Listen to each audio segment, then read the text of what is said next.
Hey, what's up everybody? Welcome back to another episode of Tell Me More About Your Sneakers.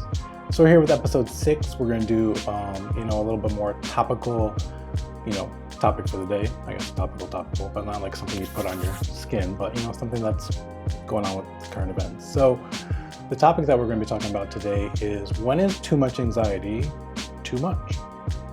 Right? We're living in a time right now, with current events. We have the election going on right now. It's a pretty stressful time in people's lives. We don't know how things are going to go. We have this COVID-19, the coronavirus situation that's going on. We have a lot of financial kind of concerns and uncertainty, economic uncertainty. Financials and economics are the same thing. So there's just a lot of uncertainty in general. We have school anxiety. We don't know what's going on. People are, staying home from school. Kids aren't able to go to school unless like certain situations. But of course that causes a lot of problems. And then there's just anxiety on a whole other level. So we're seeing, on the mental health point of view, we're seeing a lot of people who are struggling with worsening anxiety right now. So the question is this: what is anxiety?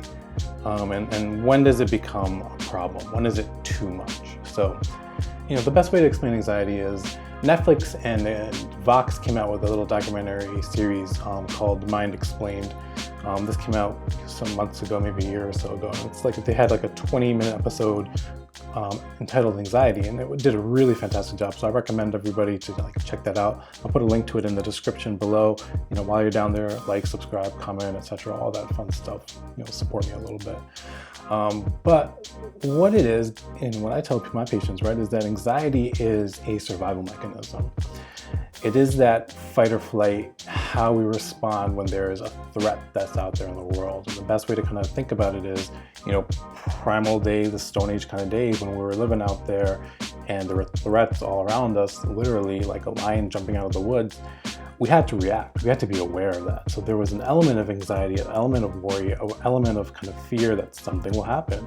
So it provides us an ability to physiologically, with our body, physically kind of get away from the threat, protect ourselves, or to kind of limit how much we're exposed to a threat, right? So if you know that, back in the day, right, Stone Age kind of day, that your brother was attacked by a lion at nighttime, walking by the woods, you kind of know that you're not going to go by the woods at nighttime alone and, for fear of a lion, right? So you mitigate that.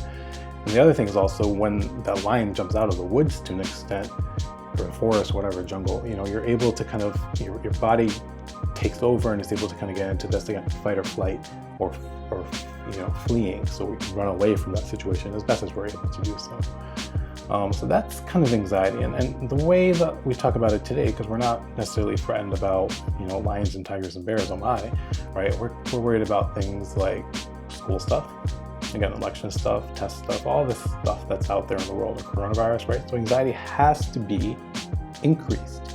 It has to going up to protect us. That's why we wear masks. That's why we social distance. That's what that's there for, to protect us, to make sure that we're doing safe.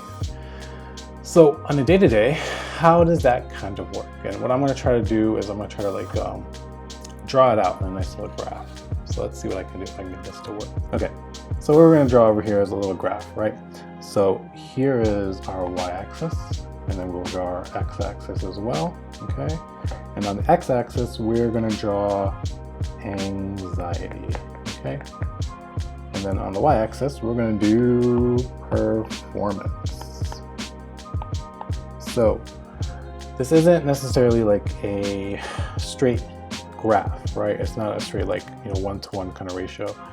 When there's no anxiety, and I describe anxiety as things like breathing, as things like thirst, right? So that's something that makes our body kind of function and do something. So that's, something's going on, right? But if we have no anxiety, we have nothing to do, we're just going to stay in bed all day and do nothing, right? So that's something that happens. But however, we have things that we have to do. We have to go to school, right? We have to survive and function in the world. We feel clean, so we feel dirty, so we shower, right? So again, we're kind of going up. And then there's school, there's other things, so that anxiety functions to get us to do something. And for everybody, there's some optimal level of function of anxiety and performance. So we need a certain amount of stress to do things, right? So here is our optimal kind of zone, okay? And this is, again, different for everybody, right? So some people need to stay up all night to do an all-nighter for a class, right? And this is when they're performing the best. That's something that people will say. Or they need to have a deadline, and that's when they perform their best, right? Or they're just self-motivated enough and they're able to kind of just perform at that level, okay, without any issues. But for everybody, there is a tipping point where it becomes too much, and then that performance just drops off, right? Where now it's like you have to take care of the kids, you gotta, run around and like do your taxes, you're concerned about voting, you're concerned about X, Y, and Z, you get sick, you have other things that happen, and that's again when your performance just falls off. So what we have is, again, seeing here is that anxiety is necessary to get us to do stuff, but there's a point where it becomes too much. And again, for everybody, that's different. So that's a little bit about anxiety, how it works, why we need it, and also understanding our limits of when too much is too much. All right, so now we're gonna switch gears a little bit. We're gonna talk about sneakers that are on my feet today. We're doing a little bit of a throwback to a recent drop that I was able to score. Let me grab these. We have I'm actually like super excited about these ones. These are the Adapt BB 2.0s. These are the MAG colorway, or more affectionately, the Back to the Future colorway. So again, this is a little throwback to, 1985 or, I think 1989 is when Back to the Future 2 came out. But they had the self-lacing shoes, or the self-adjusting shoes. You just slip them on and then they lace by themselves. But this is kind of that evolution of that, right? So these are really cool. This is the charging pad for it. This is the shoe. There's no laces you can see, and you slip your foot inside of it, and then there's two buttons on the side. This is minus, and this is the plus. And what you do is, and this tightens it. And if we want to loosen it up,